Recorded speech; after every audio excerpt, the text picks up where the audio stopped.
Well, hello, my paranormal peeps, and welcome back to another Deep Woods Paranormal podcast. My name is Matt Harvey. I am the founder and lead investigator of Deep Woods Paranormal, along with my wife Amanda. We investigate anything paranormal from ghosts to UFOs to Bigfoot to lake monsters to, you name it.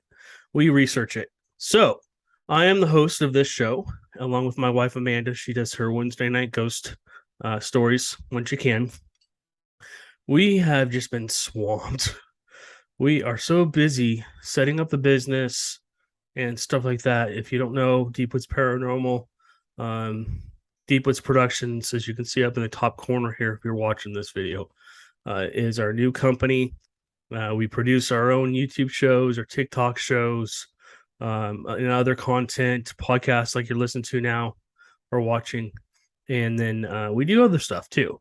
We produce other things. We're working with other producers on different projects, and we're going to be setting up quite a few paranormal events at different haunted locations here, probably coming up next year. We're going to be setting up the old jail. If you haven't seen that, our website is still having issues with the domain name.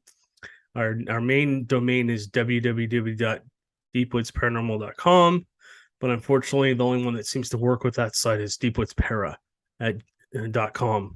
So if you're looking for a website, deepwoodspara.com. I'm going to switch it on everything for right now. All of our social links and everything on this channel. If you're watching on YouTube or if you're listening on any podcast, I'll be changing it to deepwoodspara.com. Easier to type anyways. So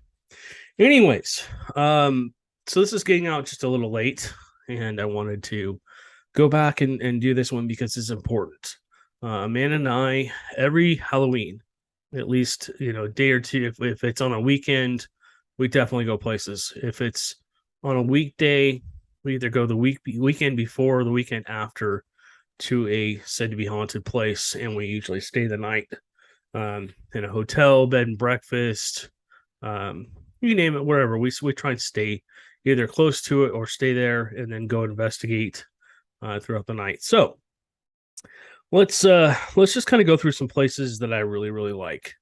This is not all of them. God, we've been to thousands of places, so it's hard to say um, where all our favorite places are. Also, we help people. We help people with paranormal problems, and so sometimes that happens on Halloween night. Sometimes too, we've been to homes where we've investigated, and we can't release any of that information because it's all private. We don't want our clientele, their information getting out and them being ridiculed or anything. So, anywho, all right. So places that we've stayed that were probably some of my favorites. I'm actually going to go in an order here. Let me do this. Let me share my screen with you guys. If you're not watching the show, you can always go over to our Deep Woods Paranormal channel over here on YouTube. We're also on Rumble. This will also be on Rumble. So if you don't like YouTube, we'll be on Rumble. We're going to probably get onto some new platforms here soon. Just a lot of stuff going on, which is all good for you guys. A lot of stuff going on in the background. And that's why we haven't been on here. Between Amanda and I, with everything going on in the world, we've been doing stuff around the house, trying to get stuff done around the house, getting organized because the gear now is basically taking up the whole closet. And we're going to be starting to sell some gear here soon. That'll be on our website too. You'll be able to buy paranormal gear, paranormal apparel like t-shirts, hats, and all that stuff. And we'll be probably partnering with other companies to show off their goods and stuff like that. So yeah, just a lot of stuff going on. Like I said, we're working with other producers to produce cool little thises and that's, documentaries or whatever paranormally. We're also working outside the paranormal on other projects, but I'm not going to get into that on this podcast. Anyway, so let's start with the places that we really like. I'm going to close this real quick because I don't need that open. All right, let's start with one of my favorites. It's got to be the Queen Mary. I don't know how many times when we lived in California we stayed on the Queen Mary. either by ourselves with Amanda and I, or with our paranormal team, the California Ghost Hunters, or with just a bunch of other enthusiasts. We've been going there since what, 2005, and just investigating. When we first started on this ship, you could basically go anywhere, do anything you wanted. They wouldn't bother you. They didn't care if you were ghost hunting or just kind of exploring. In fact, a lot of the times they would give us little tours. Hey, have you seen this area? You got to come in here. It's really haunted in here. So, yeah, I mean, let me just start with some of the things. Well, we investigated with Erica Frost one night. We've investigated that whole ship multiple times. We've been in every part of that ship, engine room, the bow, stern. We've been all over that ship, in many rooms. So let me start with some just Queen Mary stories, and then we'll move on to the next place. So one night, I'm pretty sure this was Halloween night, or how it might have been the next morning. Um, Amanda and I, we had two queen size beds. We had about 8 people in the room with us. We took one of the beds. A couple other people took the other bed, and a lot of people just slept on the floor. We were in the presidential room, I think. It was huge.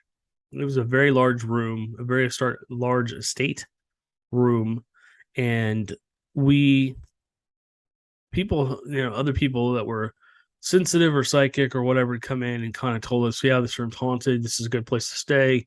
So we set up some gear. We left it running while we were gone, for about 3 or 4 hours while we went and explored the ship. And so that night, I think we saw a couple of shadows. We heard some things. And we definitely went into room B340. And what people don't realize is room B340 has been cut in half. The stories I've been told, and I got to be careful about what I say, especially because I don't want YouTube cutting me off or whatever. But some bad things happen. Let's just say it this way: some bad things happened in that room. Some people lost their lives, and not for the right purposes. Let's just put it that way. I don't want to say the M word, but that's pretty much what happened. So that room is reported that like the sheets come off the bed, things fly across the room when nobody's in there. They hear footsteps, they hear talking, all kinds of crazy stuff. So we were in there for about, God, we had about 10 people with us. We had about 8 people on one side of the room, and then I had my friend Marianne and I were on the other side. We were standing there. This is back when we were in the California Ghost Hunters, and we're just waiting for something to happen. I don't know how long our EVP session went on for. We didn't have, they didn't have all the spirit box and stuff like that. I think we may have had an Ovilus. I'm not sure if we had one by that point, but we had a lot of gear. Mainly we had, well, no, we didn't have a lot of gear. We had an audio recorder. I don't know if we had a K2 or not, but that's where I got my first K2 is from Chris Fleming on the Queen Mary when we met Jason and Grant and all that stuff. Anyways, so we essentially were in that room forever. It seemed like, doing EVP sessions, had no K2 hits, nothing happening. And then everybody's like, I think we were in there for an hour and a half. And everybody's like, okay, Matt, we need to move on. We need to go somewhere else, blah, blah, blah, blah. And I said, hold on a second. And I looked at Marianne. I'm like, do you feel like a thick, heavy presence in here? On our side of the room. Everybody was on the other side except for her. And she's like, yeah, I kind of feel that. And so she and I sat there for, God, I don't know, a minute or two. And we're like, guys, the atmosphere is changing. Something's going to happen. And we waited about another 5 or 10 minutes, and they finally, said, hey, we have other places we got to get to. So we left, and we were walking down the B deck towards the bow, and I got about, I don't know, 100 feet down the hallway, and I think I had like a digital camera. I think I had a 5 gigabyte digital camera. And back then, this is back in the early 90s, I'm sorry, this is 1995. Late probably this is actually like 1980, 1998. Excuse me, can't talk today. So this is probably back around the late 1990s, and the technology back then was not as nearly as good as it is now. Cameras were huge. You had the VHS cameras still and all that stuff. They were just coming out with digital cameras and digital video recorders, but they were astronomically priced. $5,000, $6,000, whatever they were. Anyways, so we walk out of the room. We start walking down the B deck towards the bow, and I turn around. You kind of see back this way.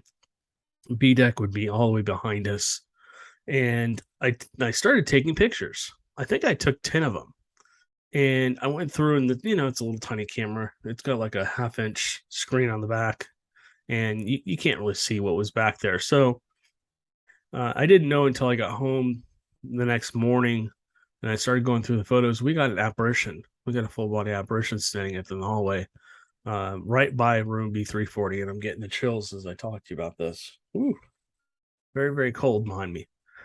Feels good, but it's still giving me the chills. Anyways, so yeah, that was one experience. We think we experienced John down in, and I'm sorry, I don't have these photos. My computer back in the mid 2000s was 2010, 2011 was completely wiped. And I don't want to get into that because I don't want to have it happen again. I posted something on Facebook and YouTube. Both accounts were immediately closed. And then my computer, about an hour or two later, was completely wiped, and I couldn't even get my computer back on. I turned it when I finally did get back on. There was nothing. They basically had wiped all the programs, everything off my computer. So I could, I'd basically restart my computer, and then the hard drive crashed. So I'm pretty sure somebody did something to my computer. Um, you know, years and years and years of evidence collected, gone, and I had it on an external hard drive. The crazy thing is, if you're thinking, okay, hey, your computer just crashed. No, it wiped the external hard drive first, then it wiped my computer. And like I said, I had, God, 10 gigabytes worth of video, audio clips and pictures and all this stuff. I had so many full pictures of full body apparitions, all gone. Anyways, so as we're walking around, we're walking down into the engine room. I look over, and they had set up for Halloween. And so I thought that they had props out everywhere. So I took a picture, and in an area that kind of was squared off, if you will. Doesn't look the same now, unfortunately. They've completely gutted that whole area. But when I walked by there, I just kind of felt like I needed to take a picture. So I took a couple of pictures. And when I got home, I realized I thought it was a prop, to be honest with you. There was a prop, looked like a prop hanging from the ceiling. And it was like a head and shoulders and half an arm on the left and a full arm on the right, and like a mid torso cut off below above the waist. And so I'm like, oh, that's a cool thing. I don't remember seeing that. So I started zooming in, and I realized, holy crap, I can see the wall behind it. I was like, damn, okay, well, that's cool. So yeah, we caught a lot of evidence down there, a lot of EVPs, a lot of help meets. We were up in the front with Erica Frost, and I was about to go down to where the German soldiers were held. And unfortunately, what happened was somebody had a walkthrough. And you're asking, what's a walkthrough? Essentially, that's when a spirit or something else basically goes through your body. And as it goes through your body, it essentially makes you sick, nauseous, headache. You feel like you're going to throw up. You feel drained. They steal your energy, and they leave whatever their emotions were, they leave that on you. And so essentially, we had to take her back to the room, and that basically ended her night. But that wasn't her fault. It was just something was following us around that just wanted to mess with us. There is at least one entity on the Queen area. There was that doesn't like people very much and just likes to mess with people. So yeah, we spent a lot of time on the Queen Mary. Okay, so I can't stay forever on this. All right, let's move on to the next one. The Whaley House down in San Diego, California. The Queen Mary, if you're asking where the Queen Mary is, it's in the Long Beach Harbor in California. You can go spend the night on it. They've really limited what you can go into and stuff like that. They want you to pay for the ghost tours. So they don't want anybody ghost hunting on the ship or anything like that. And that kind of goes with the Whaley House too. When I first started going to the Whaley House with Amanda and a few other people, you could walk around anywhere. You could do EVP sessions, you could take pictures, you could video what you were doing and stuff like that. And then unfortunately, the Whaley House now, they don't want you to do that. They don't want you collecting any evidence. They think that any picture or video or audio you get is theirs. So, anyways, they're very strict. But when I first started going there, we would walk around. I think I came across an entity named Jim, and if you went up the stairs, turned turned around, went back the other way to the first bedroom on the right, there supposedly was Jim's where Jim hung out. Let me tell you Jim's story. Okay, so the Whaley House used to be a courthouse and a residence, and they would actually hang people sometimes in the house and sometimes outside of the house. But Jim was convicted of a crime. I don't remember what exactly it was. You can do your own research and your own history if you're interested in this. But he was hung, and they took him out, and he was a little taller than most people back in those days.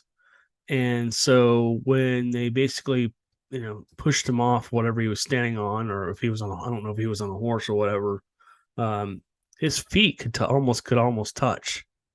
So as he's sitting there being strangled, he could basically push down a little tiny bit and get some air. And so supposedly it took him like an hour and a half to die. And they just left him there. They just left him to hang. And, so now he's kind of a vengeful spirit. He really doesn't like people that much. Here's the Whaleys. Probably, this is probably reenactment. This is the courthouse. This is the house. This is the original. This is what the Whaleys look like. Let me see if I can see some more pictures of them. This is what the outside of the house would. This is what they would have looked like back in the day. Here's the full house, and they've restored the house to the original settings. But upstairs here are the bedrooms, and you can go up there and look around and stuff like that. I'm not sure how much the tours are now. I don't think they let anybody in without a tour. But yeah, so I was upstairs, and Jim essentially grabbed my back and essentially jumped on my back. I came walking down the stairs. I'm like, there's something like on my back. And one of my friends who was a medium could immediately saw him and told him to get the hell off me, which was awesome. And so yeah, he was trying to drain my energy. And I had a little bit of a headache after that. I was a little nauseous for a little while, but he was not very happy that I was in his territory. I took a picture one time in the kids' room, and it looks like there's a little baby sitting on the floor playing with toys. So, and then we were upstairs in this is, I don't know, this is like a media room now in the front up here.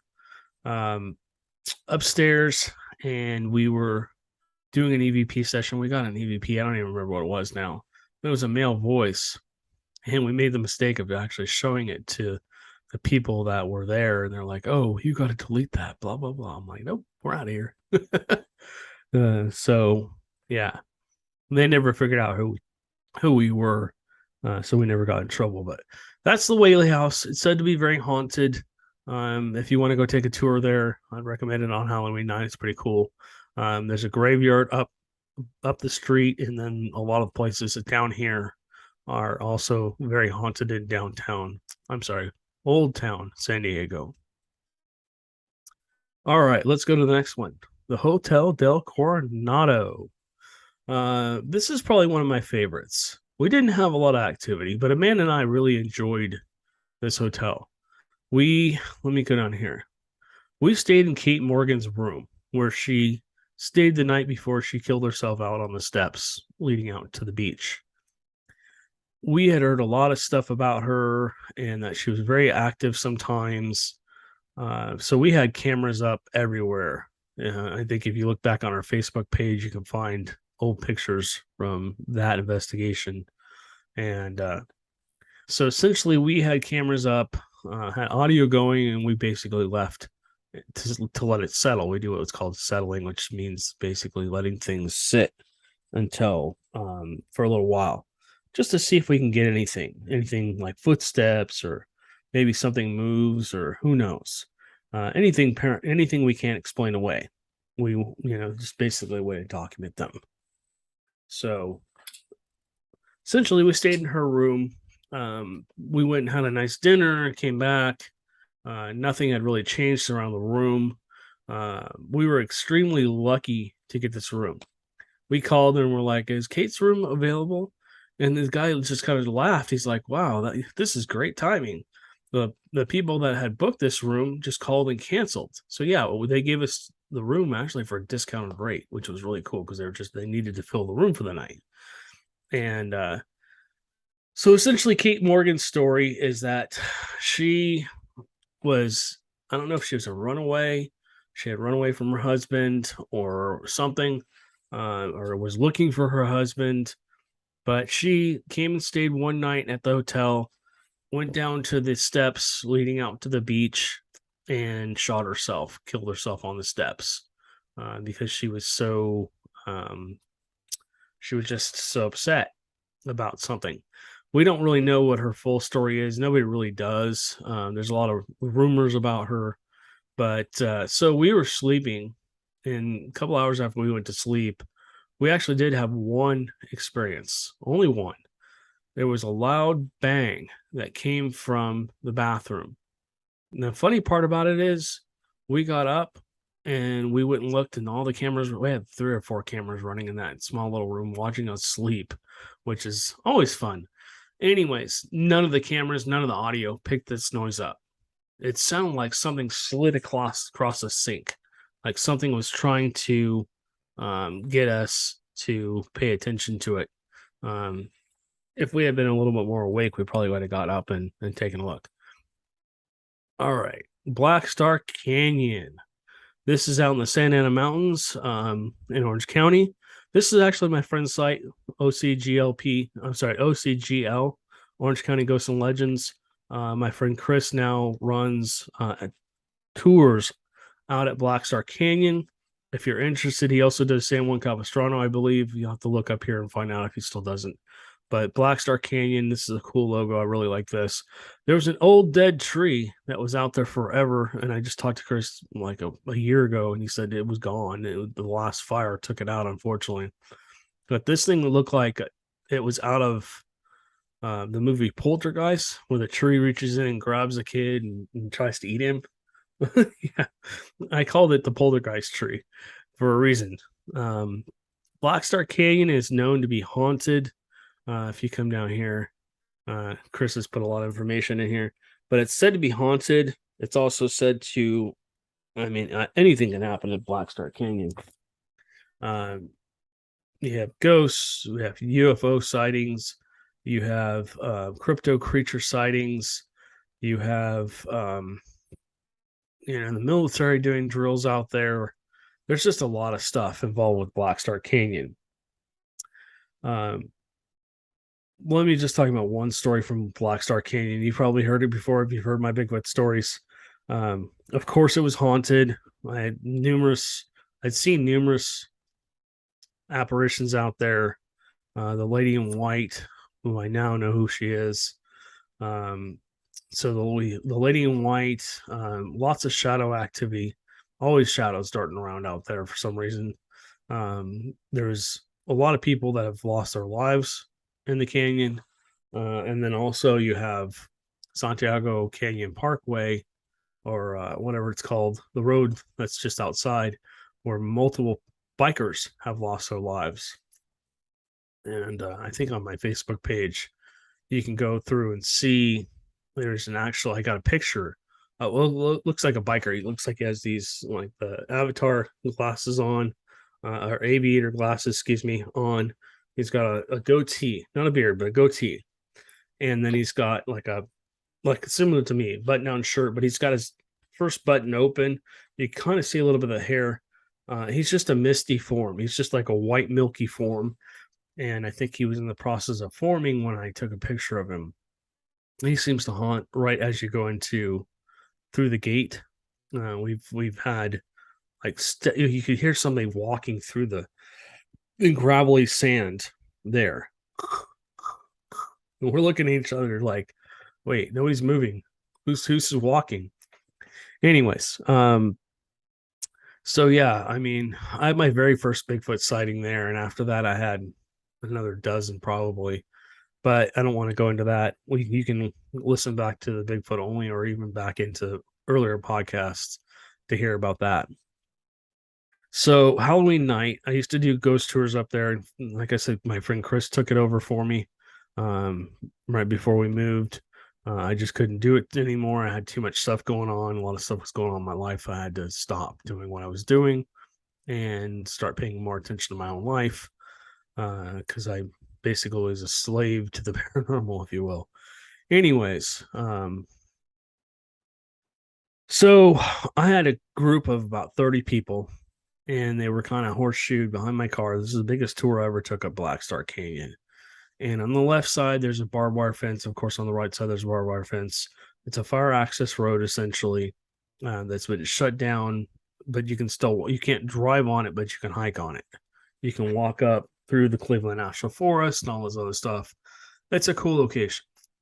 So as I'm talking to them, I used to give a spiel, my safety spiel and what to expect and all this other stuff.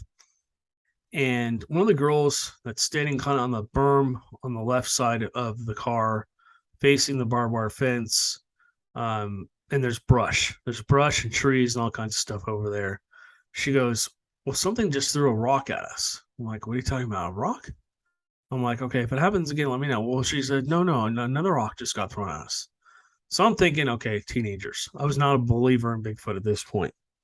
I'm thinking the teenager up there just messing with people, trying to scare people, especially on Halloween night. So I take, I think, 6 or 8 of the biggest guys. I'm like, come on, guys, let's go over there. We're going to teach these guys a lesson. We're going to yell at them. We weren't going to do anything to harm them or anything, but we're like, they were on private property. And so I go over there and I had a little miner's light on my hat. And I started literally from the left and got about 45 degrees to the right.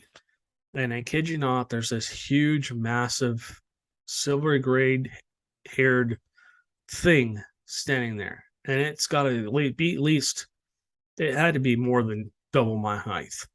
And if you put 3 or 4 of me together, no, it was bigger than that, 5 or 6 of me together. I mean, it was probably at least 6 feet wide. We estimated it between 13 and 15 feet tall. And it was just standing there in the clearing. We could, we're like, what the hell? After I picked up my jaw off the ground, somebody finally said, "Hey, Matt, because I carried a little kit with me, do you have any kind of camera or anything?" So I ran and got a cool pics, and of course, little cool pics didn't get a good picture of it. It was very, very, wasn't dark, it was dusk. So it was in between. It was right as the sun was going down. The sun had just kind of cleared the mountains on the other side of us. And so everything was kind of silhouetted. You could still see. It wasn't dark, it wasn't light, but you could clearly see. But the camera just didn't pick it up. The settings probably weren't right on the camera. I didn't have time to switch everything around to get it to the right settings. And so I snapped up a picture. So as I took a picture of this thing like squinted and shook its head and grunted at us.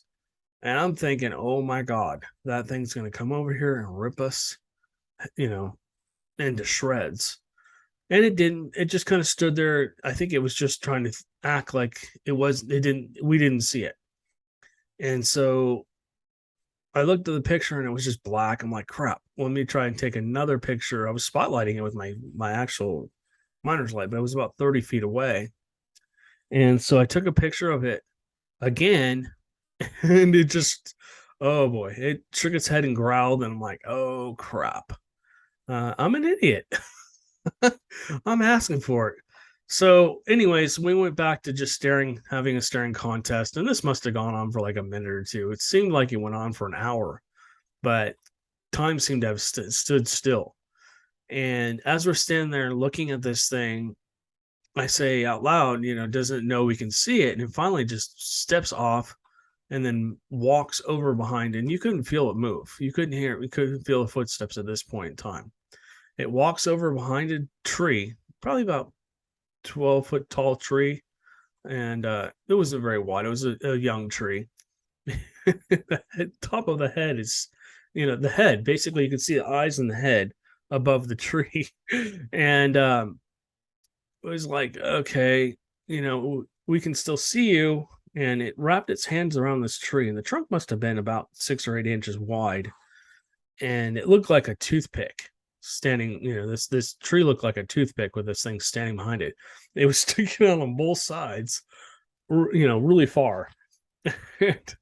So after, it growled at us again and then stomps off after that. It just let go of the tree and walked off. Boom, boom, boom. And as it walked off, I mean, it vibrated the ground. We could feel the ground vibrate under our feet. And it went in behind some other trees, and you could hear it just like a commotion going on, like something was having a tantrum. But yeah, that was crazy. All right, let's move on because I'm going to be on this forever. Okay, San Juan Capistrano. I've investigated the Adobe, the Montez Adobe, and the Mission San Juan Capistrano unofficially. Been in there and done some EVP work. I think I had a priest that came through and said something. I can't remember what he said, but he responded to whatever I said. The Montez Adobe, we would knock on the door at night. It was locked. Put the K2s up against there, and we'd have a full-on conversation. I think it was Mrs. Montez. She would come out, and sometimes if the music was going on, we asked, "Are you out here dancing?" And we would dance with her, and the K2s would just freak out. It was so cool. We didn't have a spirit box at that point in time. I didn't like the spirit box back then. I thought they were honestly a piece of junk. Now I realize, okay, they're not so bad if you put an actual good speaker with them. But yeah, we spent a lot of time down here on Halloween nights, looking around, communicating with whoever, walking up Los Rios Street, going over the historical homes.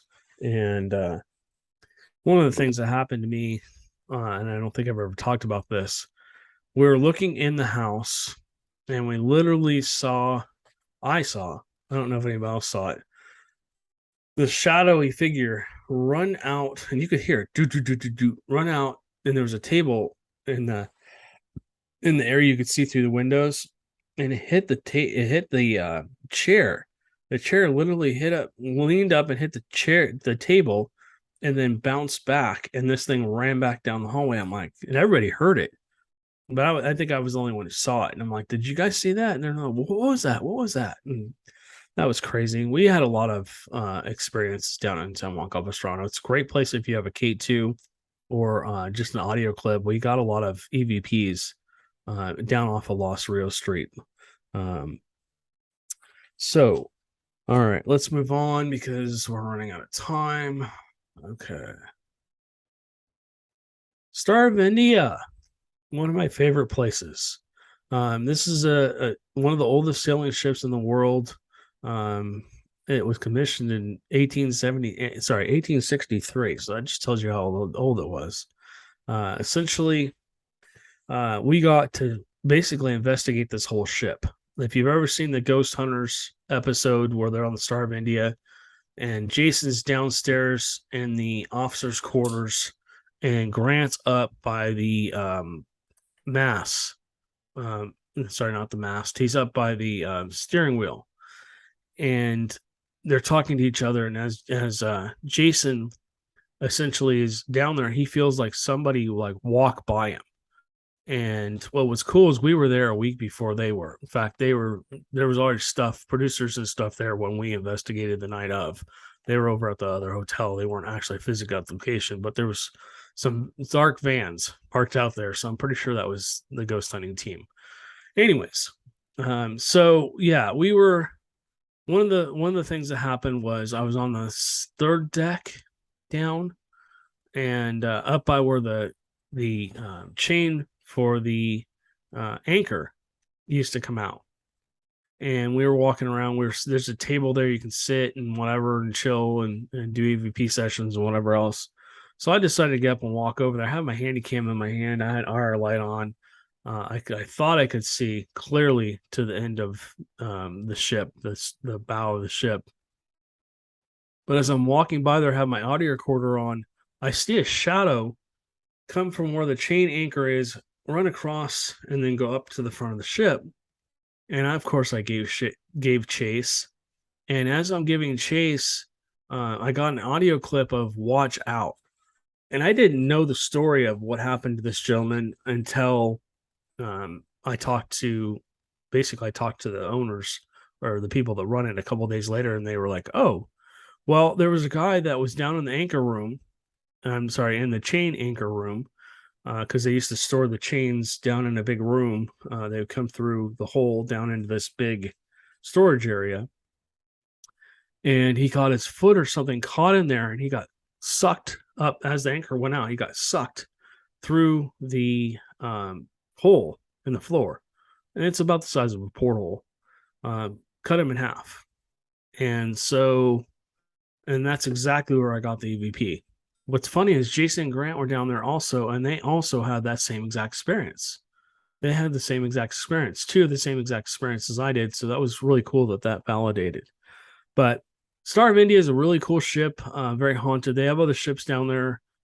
If you want to talk to my friend Chris, OCGL, go Orange County Ghosts and Legends. I'm sure he can set up a tour or a ghost hunt on those ships for you. Really cool location and stuff like that. So let's move on. This is the Pasadena Suicide Bridge. You've probably seen it in shows and movies and stuff like that. A lot of the times they take this railing, they'll remove it. This is because back in first off, this at its highest point is like 50, 60 feet high. It's a far drop. It's really high. It's scary crap. It's scary as hell looking over the edge if you're afraid of heights. Anywho, so back in the 19 whatever it was, when the Great Depression was going on, multiple people, they say at least a couple hundred people, I'm pretty sure it was way more than that, jumped to their deaths because they didn't have any reason to live for some reason. And they just felt like death was better than what they were experiencing, so they jumped to their death. Me personally, I believe suicide just locks you into wherever you're at. It basically puts you in hell on earth. You can't cross over. You're stuck here, and you're reliving whatever horror that you put yourself through to die. So essentially, we used to take a tour and we would walk across this way and then walk back up the other side. And then we come down here into this wooded area down here. And there's some government facilities down here. And what's funny is we always used to see shadows darting around down there, and it wasn't a person. You could tell the difference between a shadow and a person. And we get a lot of K2 hits up here. A lot of up top is kind of what they call residual, just meaning it's got like a rerun in history. No matter what, it's going to happen. It's going to replay. Also, if you're on the bridge, know that there's a lot of EMF up here, and you can get a lot of false positives on your K2s.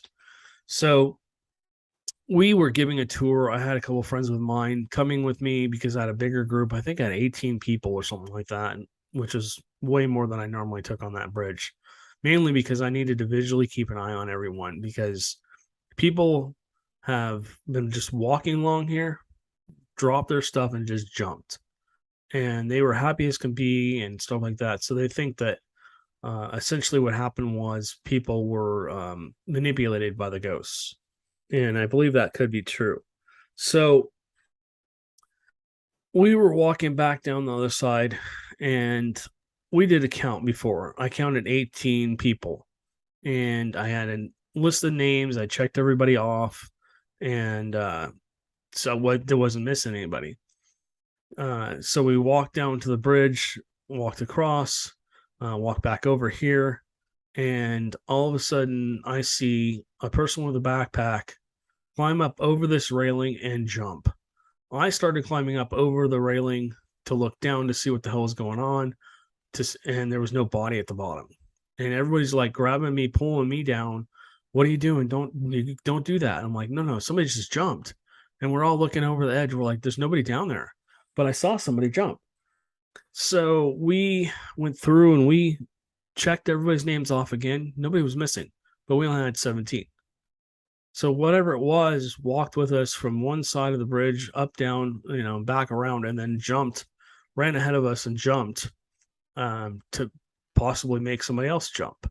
So, and then also another thing that happened down here is we heard god awful scream, and it sounded like a woman being murdered. Down here also in the brush and the trees and stuff, there's walking paths. You can't really go down there anymore. I think it's no trespassing anymore, but they have a fence up and stuff underneath the bridge, so you can't get down into the areas, the hiking areas, during the nighttime. Anywho, we used to go down there and do EVP sessions because that would seem like the area seemed to be more active, and we got multiple EVPs down there. We had like the branches being snapped off a tree, and just a crazy place. Really sad. To be honest with you, you always had an overwhelming sad feeling when you went to this place. You just felt for the people that took their own lives and stuff like that. So let's move on. I don't want to get in trouble with YouTube for that. If I keep talking about, those things, YouTube may put a strike against me or something. So, anyways, the Woodbine Hotel. It doesn't show that this is Woodbine up here, but this place takes the cake. This is probably one of the most haunted places I've ever been. And I've been to a lot of places. I've probably been through 4,000 or 5,000 places investigating the paranormal, ghosts, and doing ghost hunting. So essentially, it's a beautiful old hotel. I think it has either 16 or 17 rooms, or maybe it has 21. I can't remember. But there seems to be 8 intelligent entities here. We were sitting down in the dining room and we did a spirit box session because the audio recorder kept turning off. I'm like, screw it. Okay. Something kept messing with our gear, turning off our audio recorders, turning off our handy cams, draining the batteries, get up, put a new one in, come sit back down. And all of a sudden I see the camera go off again. And we had the K2s out on the table, and I said, hey, did you do that? And it lit up for yes. And then you heard a little creepy little girl's laugh come through the spirit box. Hey, crazy. Just a crazy place. We got what, 2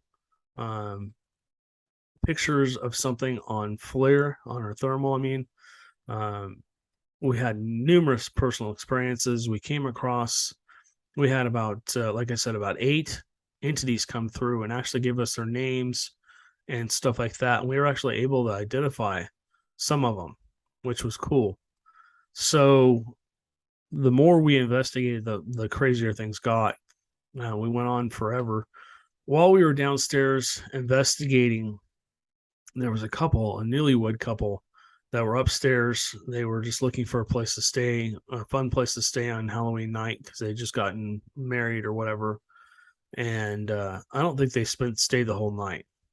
They stayed up in what I believe was the daughter's room of the owner. Both the owner and the daughter died while they owned the hotel. But so they come running down. They're like, did you just jiggle our door handle and tell us, let me in? And we're like, no, we didn't do that. And so their story was they came down. They're like, okay, well, somebody came and jiggled the handle and knocked on the door and said, let me in. And it was a little girl. sounded like a little girl. And so they essentially got up and locked the door, which I don't blame them. I mean, they were scared. They didn't know what was going on. I probably would have too if I was in their position. So um, when they locked the door, this thing started really banging on the door. We didn't hear it from down below, but it started really banging on the door, and essentially got to the point where um, they told it to go away. And so they heard it. I think they said they heard it stomp off. But I woke up one night. We got two opportunities to investigate that hotel on two different Halloweens, and essentially that's the last time I stayed there. We came across a little kid called Danny. He was very playful. He was in the bar area, and he came through the spirit box quite often, to be honest with you. Um, but I was upstairs. We were trying to get some sleep because it was like 3 or 4 o'clock in the morning. We had to go back in the morning. This is out in Madisonville, Texas, by the way. If you're looking for the Woodbine Hotel, it's under different management now. Unfortunately, different ownership. I have not gone and contacted the owners. We need to go back there one of these days. But anyways, so yeah, we were sleeping, and around 2 or 3 o'clock in the morning, I awakened to what smelled like sugar cookies being baked, and it smelled really good. Now, granted, there's nobody in the kitchen. There's nobody there except for us. We were the only two there, and just yeah, insane. But we had a lot of experiences. If you want to, know more about this place, you can go onto our Deep Woods Paranormal YouTube channel and look back for the Woodbine. There's a couple of them in there. You can hear all our experiences. Avery had a crazy experience there and stuff like that. So this is getting a little long. Let me go back to the normal thing. I apologize for the dogs barking. I don't know what happened outside, but they reacted to something. I'll probably try and edit that out.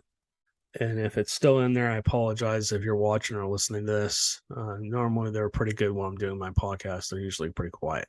So, anyways, you guys have a good one, and we'll catch you on Friday for the Bigfoot only pod. Oh, no, wait. I won't even be here on Friday. Okay, so that may come out on Thursday night.